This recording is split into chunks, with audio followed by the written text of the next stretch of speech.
సింగరేణి కార్మికులకు ప్రకటించిన లాభాల వాటాపై కార్మిక వర్గాలు నిరసన వ్యక్తం చేశారు. కార్మిక సంఘాలు నాయకులు పెద్దపల్లి జిల్లా జీడీకే 2 ఇంక్లైన్ పై తెలంగాణ బొగ్గుగని కార్మిక సంఘం నేతలు నల్ల బ్యాడ్జీలు ధరించి నిరసన తెలిపారు. ఈ సందర్భంగా తెలంగాణ బొగ్గుగని కార్మిక సంఘం అధ్యక్షుడు రాజిరెడ్డి మాట్లాడుతూ సింగరేణి సంస్థ ప్రకటించిన వాటాలో రాష్ట్ర ప్రభుత్వం మరోసారి కార్మికులను మోసం చేసిందన్నారు.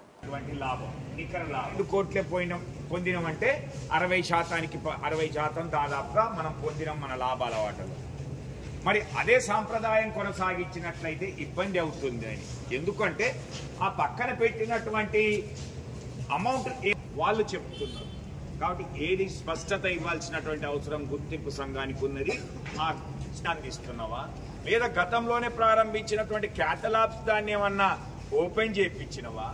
నిన్న లాభాల వాటను ప్రకటించి ఆ ప్రకటించినటువంటి లాభాల వాటలో మరొకసారి దగా చేసింది కాంగ్రెస్ ప్రభుత్వం.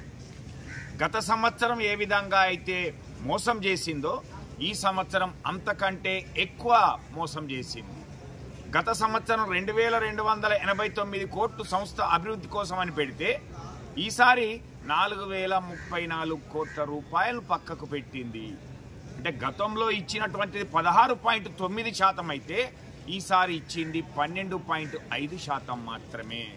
ఇది కార్మికులను దోపిడీ చేస్తుంది, దగా చేస్తుంది, మోసం చేస్తుంది, మాయమాటలు చెప్తుంది, అంకెల గారడి చేస్తున్న తప్పితే వాస్తవ లాభాలు ఏదైతే గతంలో కేసీఆర్ గారు ప్రభుత్వం ఉన్నప్పుడు నికర లాభాలు ట్యాక్సులు అన్ని పోగా వచ్చినటువంటి లాభం పైననే శాతాన్ని చెల్లించినటువంటి సందర్భాలు ఉన్నాయి. కానీ ఈ విధంగా సంస్థలో పక్కకు పెట్టినటువంటి అమౌంట్ లేదు.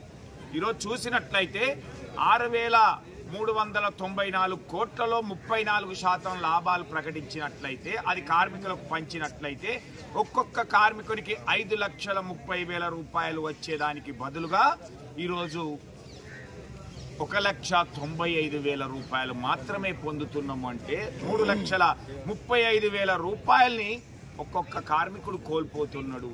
ఇది ఎంత దగా చేస్తుంది అనేటువంటిది. ఇలాంటి ప్రయత్నాలు చేయకుండా ఉండాలి అని అంటే కార్మిక వర్గం అంతా చైతన్యవంతం కావాల్సినటువంటి అవసరం ఉన్నది. అంతేకాకుండా పోయిన సంవత్సరం డబ్బులు ఏమైనాయి, ఈ సంవత్సరం డబ్బులు ఏమైతుంది? గుర్తింపు సంఘం అంటుంది చర్చిస్తామని అన్నారు, చర్చించలేదని అంటుంది. కానీ ఈరోజు పేపర్లు చూసిస్తే కార్మికులతోటి ఈ సంస్థ కోసం పెట్టినటువంటి డబ్బుల విషయంలో చర్చించినామని చెప్తా ఉన్నది. కాబట్టి ఇలాంటి అనేక విషయాలపైన స్పష్టత లేనటువంటి లాభాల వాటను ప్రకటించడం వలన కార్మికులలో ఆందోళన చెందుతా ఉన్నది. అందుకే తెలంగాణ బొగ్గని కార్మిక సంఘం ఈ నిరసన కార్యక్రమాలు చేపట్టడం జరిగింది. అందులోనే ఈ భాగంగా ఈరోజు నల్ల బ్యాడ్జీలతో నిరసన తెలపడం జరిగింది. కాబట్టి కార్మికులందరూ కూడా చైతన్యవంతమై దీన్ని ప్రశ్నించాలి, నిలదీయాలని టీబీజీ కేసు కోరుతా ఉన్నది. జై తెలంగాణ.